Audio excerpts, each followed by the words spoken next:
오늘 이 시간 주님을 예배하는 거룩한 주일에 하나님을 경외하는 믿음으로 함께하는 모든 성도님들 예수님 안에서 환영하며 축복합니다. 하나님은 우리를 사랑하시는 좋으신 하나님이신 줄로 믿습니다. 여러분도 주님 사랑하시면 계신 곳에서 손들고 아멘, 아멘. 여러분의 얼굴을 뵈니 너무 반갑습니다. 하마터면 오늘 여러분 앞에 못 설 뻔했습니다. 왜냐하면 지난주 화요일 날에 제가 교통사고를 당할 뻔했거든요. 새벽 예배 나오기 위해서 이제 차를 가지고 나오는데 평상시에는 제가 일찌감치 1차선을 타고 진행해서 이제 유턴을 하고 교회로 들어오는데 그날은 그냥 왠지 모르게 지금 생각하면 하나님의 개입하심이라 생각하는데 제가 3차선으로 타고선 이제 교회 쪽으로 가고 있었습니다. 그런데 교회 앞에 있는 그 원형 육교에서 제 아내가 갑자기 소리를 지르는 거예요. 차차차! 옆에 갑자기 어떤 차가 훅 들어온 거죠. 빨간색 SUV 아주 큰 차였어요. 아마 포드 같은 차였어요. 엄청 컸어요. 너무 놀래가지고 핸들을 오른쪽으로 틀면서 브레이크를 여러 번 밟아서 간신히 사고를 피할 수 있었습니다. 안타깝게도 제 차의 블랙박스가 고장나서 못 찍었어요. 어떤 놈인지 못 잡았어요. 근데 제가 그렇게 피하는 거를 우리 선조본 전사님이 교회에 오다가 봤다는 거예요. 그래서 지나가면서 어머 어떻게 저 차 어떻게 했는데 그 차가 제 차였습니다. 지금 생각해 보면 하나님께서 저를 붙잡아 주시고 저의 차를 보호해 주신 것이죠. 평소대로 1차선으로 진입했다면 그 차는 옆에서 쳐들어왔기 때문에 아마 운전석 쪽을 부딪혔을 것이고 그날의 신방 일정이고 뭐고 다 날아갈 뻔했는데 하나님 우리 성도님들 너무 사랑하셔서 또 저를 사랑해 주셔서 안전을 지켜주셨습니다.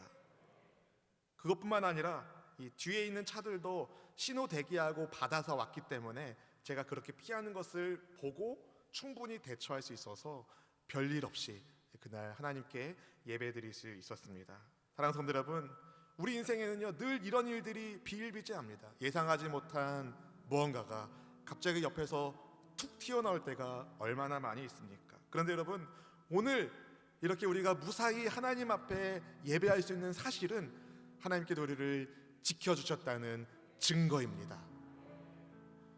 가끔 시내버스 타면 기사 아저씨들 그 달력에 기도하는 한 여자아이가 있고 그 밑에 오늘도 무사히 써 있는 거를 제가 옛날에 봤던 기억이 나는데요. 오늘도 무사할 수 있는 이유, 하나님의 보호하심 덕분입니다. 우리를 지켜주시는 하나님, 그분은 선하시고 인자하신 분이십니다. 그분의 사랑은 영원합니다. 그러니 여러분, 지금 이 순간 우리를 복잡하게 하는 모든 것들 다 내려놓으시고 하나님을 향하여 눈을 들어 나의 도움 되신 하나님께 감사로 예배할 수 있기를 주의 이름으로 축복합니다. 우리 함께 이 찬양 고백하겠습니다. 하나님은 너를 지키시는 자, 너의 우편에 그늘 되시니 낮의 해와 밤의 달도 너를 해치 못하리. 하나님은 너를 지키시는 자, 너의 환난을 면케 하시니 그가 너를 지키시리라. 너의 출입을 지키시리라. 눈을 들어 산을 보아라. 눈을 들어 산을 보아라. 너의 도움 어디서 오나.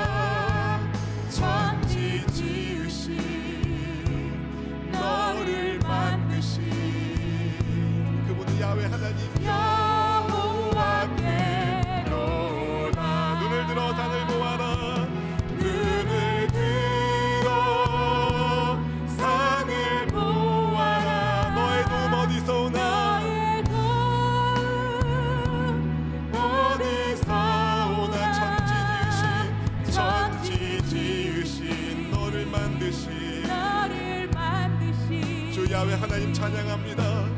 여호와께로 눈을 들어 산을 보아라. 눈을 들어 산을 보아라. 나의 도움 어디서 오나? 나의 도움 어디서 온? 천지지으신 나를 만드신 나를 만드신 아멘. 여호와께로다.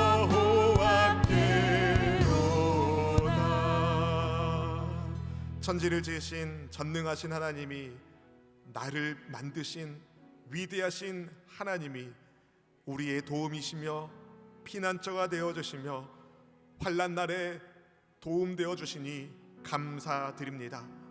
주님이 우리를 위하시면 우리에게 무엇이 두렵겠습니까? 주님 주시는 담대한 믿음으로 인생에서 영적 싸움에서 모두가 승리하게 하여 주시니 주님 찬송을 받아 주시옵소서. 인생을 살아오면서 예상하지 못한 여러 가지 복잡한 일들이 있지만 그럼에도 불구하고 우리가 이렇게 주님을 예배할 수 있는 까닭은 하나님의 보살펴 주심, 하나님의 지켜주심이 함께하고 있었음을 고백하오니 주님 감사드립니다. 바라기는 이 시간 하나님을 예배할 때에 나의 주 하나님을 더 깊이 사모하며 사랑하게 하여 주시옵시고, 주님 주시는 하늘의 만나로 우리 모든 지체들이 충만하게 채워지도록 역사하여 주시옵소서. 이 시간 성령 하나님을 환영하며 인정하며 모셔드립니다.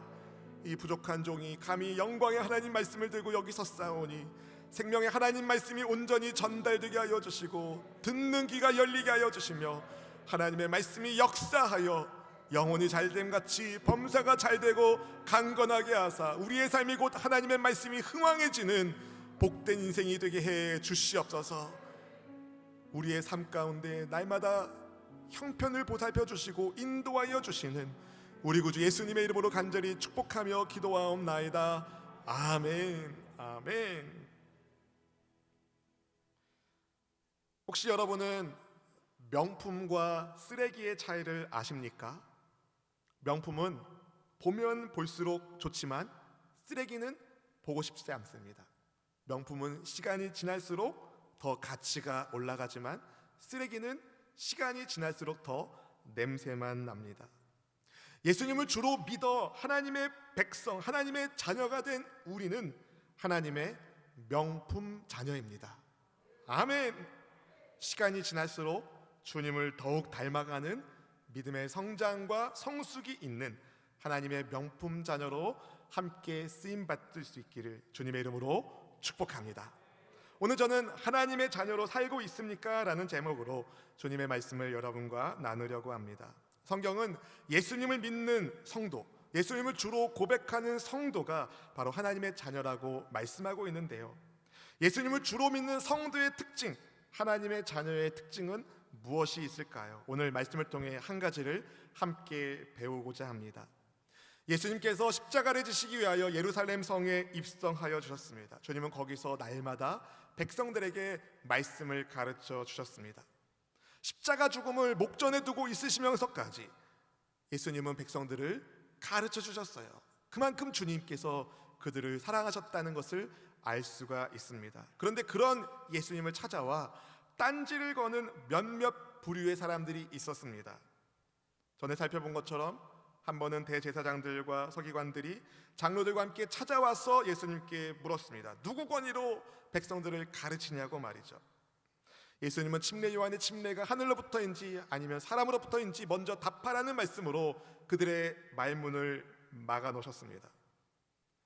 주님은 그들에게, 대답하지 않는 사람들에게 악한 포도원 농부 비유를 말씀해 주시는데요, 서기관과 대제사장들은 주인의 전권을 무시하며 주인이 보낸 종들을 때리고 모욕했을 뿐 아니라 주인의 유일한 상속자인 아들을 죽인 그 악한 포도원 농부가 바로 자기들이라는 것을 알았습니다. 알아차렸어요. 그럼 어떻게 해야 됩니까? 회개하고 하나님께로 돌아와야죠. 그러나 그들은 그러지 않았습니다. 오히려 예수님을 즉시 잡으려고 했지만 백성들이 거기 있어서 두려워 행동으로 옮기지는 못했습니다. 대신에 기회를 엿봐 예수님을 세금 문제로 얽매려고 했습니다. 사람들이 생각하기에 예수님은 어떤 분이실까요? 우리 예수님은 모르는 게 없는 분이십니다. 예수님은 주님을 찾아와서 간교한 질문을 던지는 그들의 계획을 다 파악하셨어요. 사람을 보내 예수님께 물었습니다. 가이사에게 세금을 바쳐야 됩니까? 안 바쳐야 됩니까? 이것은 함정의 질문이었습니다. 혹시라도 예수님이 가이사에게 세금을 바쳐야 된다고 말하면 반유대주의자, 반율법주의자로 몰고 갈 수 있고요, 가이사에게 세금을 바치지 않아도 된다라고 말한다면 로마의 반역죄로 체포당할 수 있기 때문입니다. 예수님은 그들의 관계를 아시고 데나리온 동전 하나를 가져오게 하십니다. 그리고 물으십니다. 누구의 형상과 글이 여기 있는가? 사람들이 가이사의 형상과 글이라고 답합니다. 그러자 예수님 말씀하시죠. 가이사의 것은 가이사에게, 하나님의 것은 하나님께 바치라. 여러분, 세상 천지에 하나님의 것이 아닌 것이 어디 있습니까? 우린 누구 겁니까? 하나님 겁니다. 그래서 우리는 우리 자신을 하나님이 기뻐하시는 거룩한 산 제사로 예배함으로 올려드리는 것입니다. 주님의 말씀이 너무 기가 막혀서 사람들의 말이 탁 막혔습니다. 그러자 이번에는 사두개인들이 나서요. 원래 사두개인들은 이런 사람들과 같이 연합하는 사람이 아닌데 예수님을 책 잡으려는 일에는 모두가 다 연합을 합니다. 사두개인들은 어떤 사람들일까요? 다윗 시대의 대제사장인 사독의 후예로서 주 70년 유대 로마 전쟁으로 예루살렘 성전이 파괴되기 전까지 성전을 중심으로 활동했던 귀족들입니다. 이들은 헤롯 궁이나 로마인 집정관들과 연합하여 정치적인 권력을 가지고 있었습니다. 이들의 신학적 특징을 누가는 이렇게 설명합니다. 오늘 본문 27절 말씀을 우리 같이 한번 읽어보겠습니다. 부활이 없다고 주장하는 사두개인 중 어떤 이들이 와서, 부활이 없다고 주장하는 사두개인들, 마치 이런 거죠. 부활이 없다고 말하는 사이비 목사, 사이비 교주 같은 그런 이미지가 있습니다. 사두개인들은 죽은 자들의 부활을 인정하지 않았습니다. 천사의 존재도 영의 존재도 믿지 않았습니다. 죽음 이후의 세계에 대하여 관심이 없었습니다. 그러나 성경은 우리에게 분명히 말합니다. 부활이 있다고 말이죠.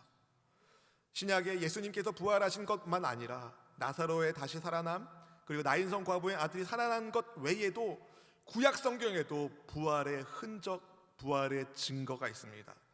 그 중에 대표적인 이사야 26장 19절 말씀을 같이 한번 읽어볼까요? 주의 죽은 자들이 살아나고 그들의 시체들은 일어나리이다. 티끌에 누운 자들아, 너희는 깨어 노래하라. 주의 이슬은 빛난 이슬이니 땅이 죽은 자들을 내놓으리로다.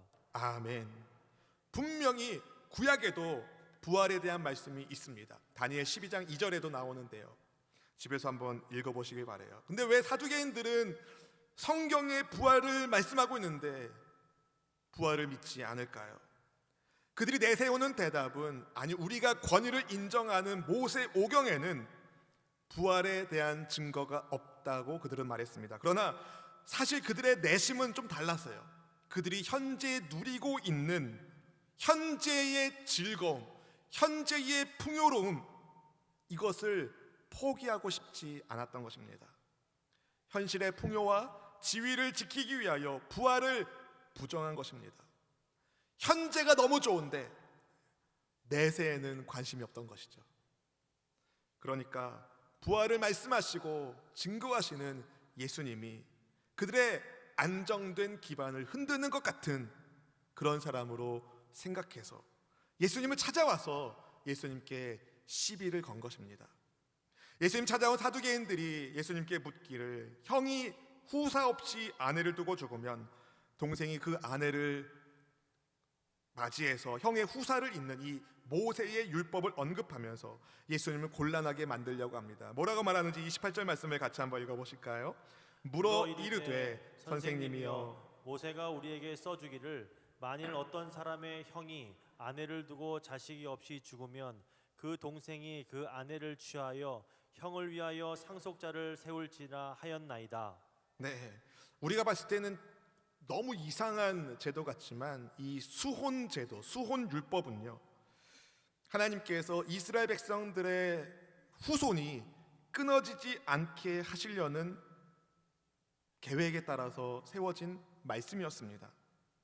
신명기 25장 5절에 나오는 모세의 율법인데요. 근데 그것만이 아니라 사실 이 제도는 당시에 여성들은 경제 활동을 할 수 없었던 그 시대에 과부가 경제적으로 사회적으로 보장될 수 있는 유일한 제도였습니다. 그런데 부활을 믿지 않는 사두개인들은 하나님께서 주님의 딸들을 보호하기 위하여 만든 이 율법을 가지고 예수님을 공격하려고 합니다. 그들이 묻습니다. 예수님, 7형제가 있는데요, 마지가 아내를 맞이해서 결혼을 했어요. 그런데 자식이 없이 글쎄 첫째가 죽었습니다. 그래서 둘째가 형수를 아내로 맞이했는데 글쎄 둘째도 자식이 없이 죽었어요. 그래서 셋째를, 또 넷째를, 다섯째를, 여섯째를, 이제 막내까지 그 여인을 아내로 맞았는데 후사가 없이 다 죽었습니다. 그리고 마지막에 그 여자가 죽었습니다. 도대체 그럼 그 여자는 누구의 아내입니까? 여러분, 진짜 궁금해서 묻는 질문일까요? 아닙니다. 부활을 믿는 것이 얼마나 황당한 것인지, 얼마나 광신적인 것인지 따지는 질문이었습니다. 부활을 말씀하신 예수님의 고를 납작하게 만들고 싶어서 만든 극단적인 예였습니다. 그런 사람들에게 예수님이 이렇게 말씀하시는데요. 병행 본문인 마태복음 22장 29절 말씀을 먼저 같이 한번 읽어보겠습니다. 시작. 예수께서 대답하여 이르시되 너희가 성경도 하나님의 능력도 알지 못하는 고로 오해하였도다. 아멘. 예수님께서 하신 말씀입니다. 사두개인들이 성경도 모르고 하나님의 능력도 알지 못해서 잘못 생각하고 있다고 말씀하셨습니다. 사실 사두개인들은 성경에서 부활을 뭐라고 말하는지 관심이 전혀 없었습니다. 당연히 부활한 하나님의 자녀들이 어떤 존재로 살게 되는지 몰랐습니다. 그러다 보니 자기들 생각대로 혹시라도 만약이라도 부활이 있다면 이 세상에서 삶이 그대로 연장되는 것이라고 생각했습니다. 그런 사람들에게 예수님이 부활의 자녀는 이 세상의 삶과 전혀 차원이 다른 존재로서 산다는 것을 가르쳐 주시는데요. 본문의 34절부터 36절까지 말씀을 같이 한번 읽어보겠습니다. 예수께서 이르시되 이 세상의 자녀들은 장가도 가고 시집도 가되 저 세상과 및 죽은 자 가운데서 부활함을 얻기에 합당히 여김을 받은 자들은 장가가고 시집가는 일이 없으며 그들은 다시 죽을 수도 없나니 이는 천사와 동등이요 부활의 자녀로서 하나님의 자녀임이라. 아멘, 아멘. 사랑하는 성도 여러분, 부활의 자녀들이 사는 세상은요, 이 세상 질서에 영향을 받는 세상이 아닙니다. 차원이 완전히 다른 세상입니다. 이 세상의 자녀들은 결혼을 하고 자녀를 낳고 후사를 잇지만 부활의 자녀들은 결혼할 이유가 없습니다. 결혼할 필요가 없습니다. 왜요? 전부 다 예수님의 신부이기 때문에 그렇습니다. 부활의 자녀는 하나님의 자녀로서 천사와 같아서 더 이상 죽지 않습니다. 왜냐하면 죽음이라는 이 세상 원칙이 역사하지 않는 생명의 하나님 나라에서 영생하기 때문입니다. 그럼 지금 사랑하는 아내와 사랑하는 남편과 나중에 헤어지면 천국에서 어떻게 만날까요? 여보하고 만날까요? 아닙니다. 형제요 자매요로 만날 겁니다. 다 하나님의 자녀로 만날 것이니 말입니다. 그런데 부활을 믿지 않는 사두개인들은 생명을 창조하신 하나님께서 죽은 자를 살리실 뿐만 아니라 부활의 삶이 이 세상에서의 삶과 차원이 다름을 전혀 생각하지 못했습니다. 그래서 모세 오경을 내세우면서 부활이 없다고 주장했습니다. 어디 눈 씻고 찾아봐라, 부활이 나오는가, 막 그렇게 주장했습니다. 그런 사람들에게 예수님이 모세 오경을 들이대시며 부활의 증거를 말씀해 주시는데요. 오늘 본문 37절 38절 말씀을 같이 읽어보겠습니다.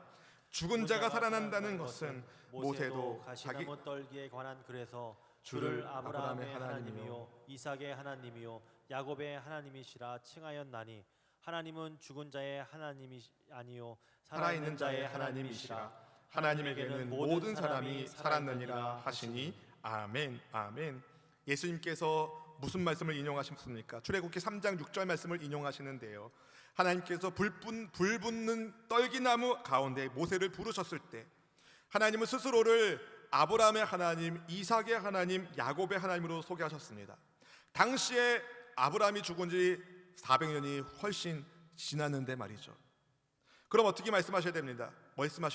문법적으로 따진다면 나는 아브라함의 하나님이었다, 나는 이삭의 하나님이었다, 나는 야곱의 하나님이었다라고 과거형으로 말씀하셔야 되는데 하나님 그렇게 말씀하지 않으셨습니다. 나는 아브라함의 하나님이다, 나는 이삭의 하나님이다, 나는 야곱의 하나님이다, 현재형으로 말씀하셨습니다. 아니, 이미 아브라함과 이삭과 야곱은 육체적으로 죽은 사람인데 왜 하나님은 그렇게 말씀하셨을까요? 육체적으로는 죽었지만 그들이 부활하여 살아있기 때문입니다. 하나님은 죽은 자의 하나님이 아니라 살아있는 자의 하나님이십니다. 앞으로 100년 뒤쯤 우리가 만날 수 있을까요? 거기서 만나야죠. 근데 여러분, 이 세상에서 100년 뒤에 이 세상에서는 우리가 못 만날 겁니다. 만날 자신이 있는 분들이 계신 것 같은 생각이 들기도 하는데 100년 뒤에 우리 대부분이 다 이 세상을 떠났을 겁니다. 그렇다면 지금 우리는 살아있지만 진짜 살아있는 거 맞나요? 100년 뒤면 사라지는데. 지금 우리가 육체 가운데서 살아있는 것은 여러분 한시적입니다. 잠정적입니다. 그런 우리가 살아있다고 말할 수 있는 유일한 길이 있는데요, 그것은 살아계신 하나님 안에 거하는 것입니다. 살아계신 하나님 안에 거한다면 우리는 지금 죽어도 살아있는 겁니다. 부활이 있기 때문이죠. 반대로 살아계신 하나님 안에 없다면 지금 살아있는 것 같지만 죽은 것입니다. 그 안에 영원한 생명이 없기 때문이죠. 이것을 모르는 사두개인들에게 예수님이 이렇게 말씀하셨습니다. 마가복음 12장 27절 말씀인데요, 하나님은 죽은 자의 하나님이 아니요 산 자의 하나님이시라 너희가 크게 오해하였도다 하시니라. 아멘. 이 말씀을 묵상하면서 혹시 우리도 하나님의 말씀을 잘못 오해하는 경우는 없는가라는 생각을 했습니다. 현실이 그러니까 현실에 갇혀서 하나님의 말씀의 약속을 잊고 살진 않는가라는 생각이 들었습니다. 믿음 생활하다 보면 그런 도전을 받을 때가 있으시죠.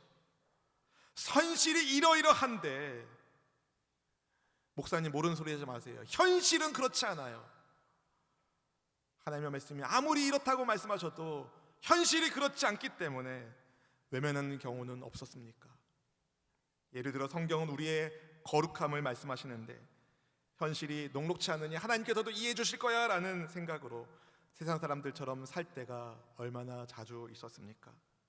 성경이 금하고 있는 동성애 문제, 그것을 허용하려는 이 시대, 하나님이 주신 생명을 여성 인권이라는 명목으로 낙태를 허용하려는 움직임들, 하나님의 말씀이 명백히 금하고 있는 일들을 행하려는 세상의 흐름을 보면서 여러분, 우리는 어떻게 살아야 될까요? 하나님의 자녀로 살기를 원합니다. 하나님의 약속의 말씀을 붙잡고 살기를 원합니다. 부활 신앙을 품고 살기를 원합니다. 한때 사두개인들처럼 부활을 인정하지 않았던 무신론 철학자 앤토니 플루라는 사람이 있습니다. 20세기를 대표하는 무신론 철학자인데요, 이 사람과 더불어 예수님의 부활에 대해서 세계적인 권위를 가지고 있는 게리 하버마스 철학자가, 크리스찬 철학자가 서로 논쟁이 붙었습니다. 1985년에 한 사람은 무신론자를 대표하고 한 사람은 크리스찬을 대표하여 부활에 관한 주제로 논쟁을 시작했습니다. 이들의 논쟁이 세간의 큰 이슈였는데요, 무려 20년간 지속이 됐어요. 근데 논쟁을 하면서 수십 번 만나고 수십 통의 편지를 주고받으면서 이 사람들이 서로를 존중하는 친구 관계로 발전했는데, 마지막 공개 토론에서 공개 논쟁하는 마지막 세 번째 자리에서 2003년도에 이 무신론자였던 앤토니 플루가 신의 존재를 받아들인다는 선언을 합니다. 그리고 2007년도에 책을 하나 쓰는데 존재하는 신을 씁니다. 부활에 관한 오랜 논쟁 끝에 무신론을 대표하는 한 철학자가 회심을 하게 된 것이죠. 근데 여러분, 우리는 이런 논쟁이 아니더라도 살아계신 하나님의 말씀을 통해 그리스도 예수님을 만남으로 인하여 예수 그리스도의 부활을 확신합니다. 아멘. 예수님은 우리가 저 세상과 및 죽은 자 가운데서 부활함을 얻기에 합당한 사람 되기를 바라십니다. 부활의 자녀로서, 하나님의 자녀로서 살기를 원하십니다. 우리는 그리스도 예수님을 주님으로 믿고 나의 구주로 영접함으로 하나님의 자녀가 된 사람들입니다. 이것을 믿는 분들은 아멘, 아멘. 그렇다면 여러분, 부활신앙을 가지셔야 됩니다. 세상이 뭐라고 말해도, 어떻게 부활이 있냐고 그렇게 말해도 우리는 부활을 포기할 수 없습니다. 왜냐하면 예수님의 부활은 진짜이기 때문에 그렇습니다. 스스로에게 물어보길 원합니다. 나는 과연 부활신앙을 가지고 예수님 따르고 있는가?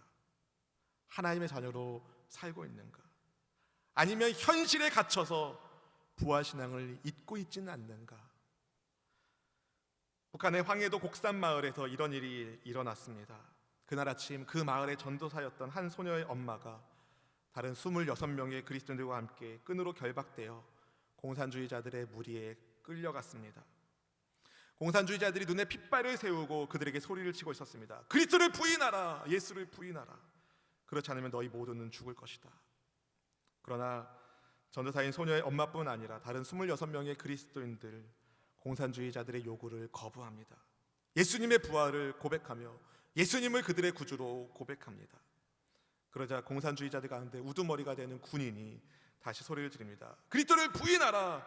그렇지 않으면 너희 새끼들을 교수형에 처할 것이다.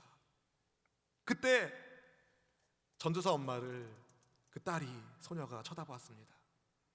소녀는 자기 엄마가 자기를 얼마나 사랑하는지 너무 잘 알았어요. 그 엄마 손을 꼭 잡았습니다. 그러자 그 소녀의 엄마인 전도사님이 몸을 굽혀 이 소녀의 귀에 이렇게 말했다고 합니다.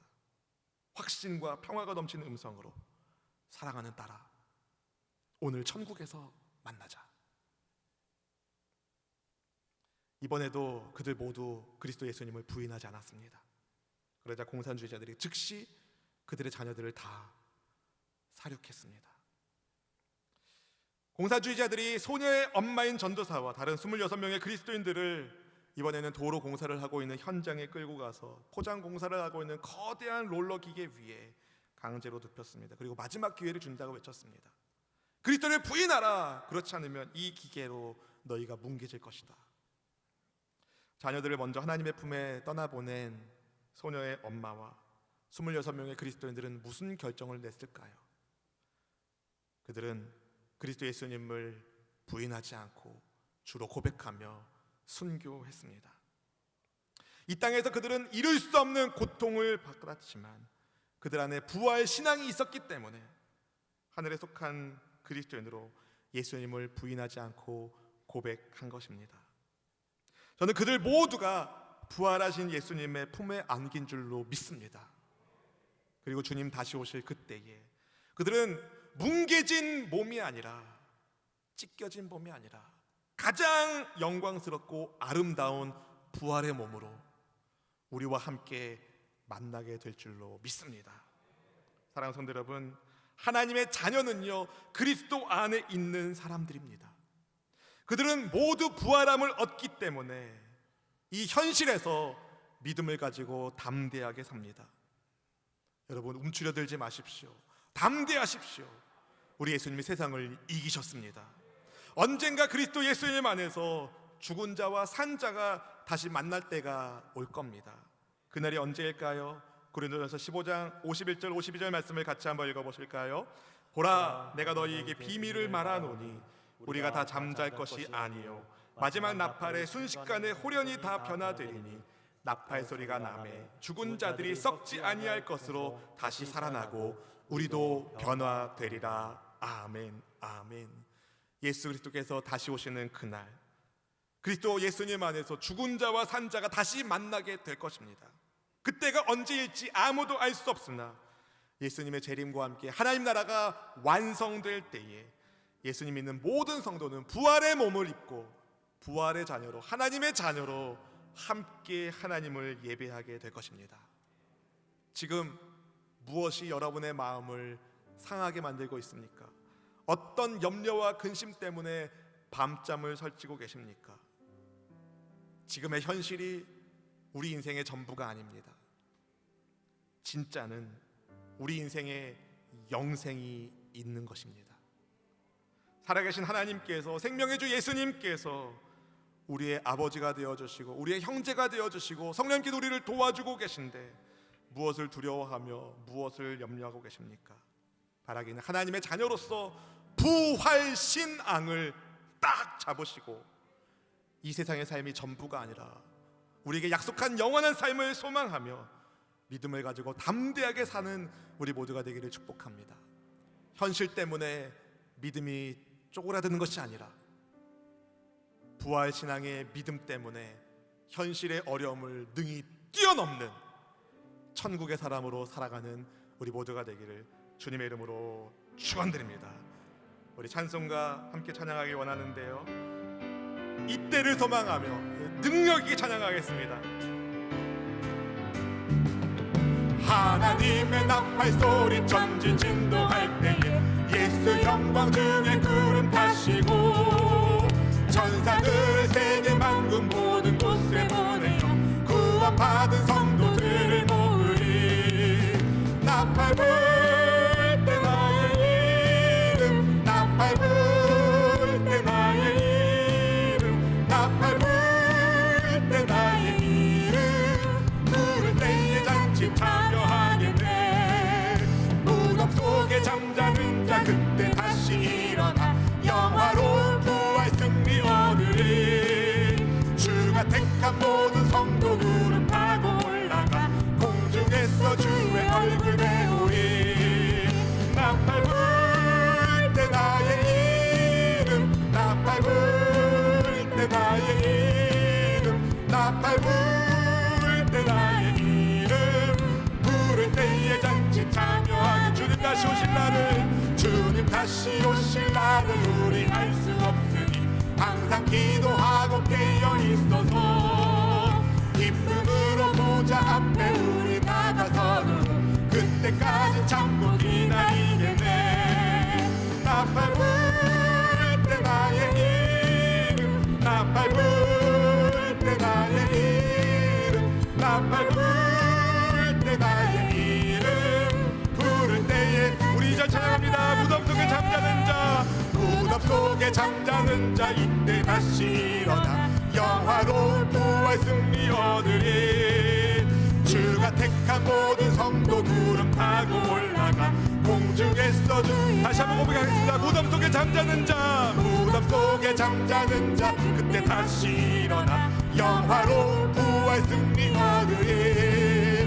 주가 택한 모든 성도 구름 타고 올라가 공중에서 주의 얼굴 배우리. 아멘. 나팔 불 때 나의 이름, 나팔 불 때 나의 이름, 나팔 불 때 나의 이름, 부를 때에 잔치 주님 다시 오실 날을 우리 알 수 없으니, 주님 다시 오실 날을 우리 알 수 없으니 항상 기도하고 깨어 있어서 기쁨으로 보좌 앞에 우리 나가서도록 그때까지 참고 기다리겠네. 아멘 아멘. 나팔 불 때 나의 이름, 나팔 불 때 나의 이름, 나팔 불 때 나의 이름, 부를 때에 잔치 참여하겠네. 나팔 불 때 나의 이름, 나팔 불 때 나의 이름, 나팔 불 때 나의 이름, 나팔 불 때 나의 이름, 부를 때에 잔치 참여하겠네. 아멘. 사랑하는 성도 여러분, 주가 택한 모든 성도, 바로 예수님 안에서 하나님의 자녀가 된 우리 모두가 부활의 자녀로 하나님과 영생의 삶을 누리게 될 것입니다. 두려워하지 마십시오. 지금의 현실에 좌절하지 마십시오. 낙심하지 마십시오. 부활의 주께서 우리를 붙잡아 주시고 인도하고 계십니다. 그래서 우리는 살아도 주를 위하여 살고 죽어도 주를 위하여 죽나니 예수님 안에서 우리는 부활의 자녀입니다. 부활의 자녀입니다. 이 시간 함께 같이 결단하며 기도하길 원합니다. 하나님, 부활 신앙을 가지고 이 땅에서 담대한 믿음의 사람으로 살겠습니다. 저의 믿음의 결단을 붙잡아 주시옵소서. 하나님의 자녀답게 멋지게 살기를 원합니다. 믿음의 능력을 더하여 주시옵소서. 주여 한번 부르짖고 간절히 기도하겠습니다. 주여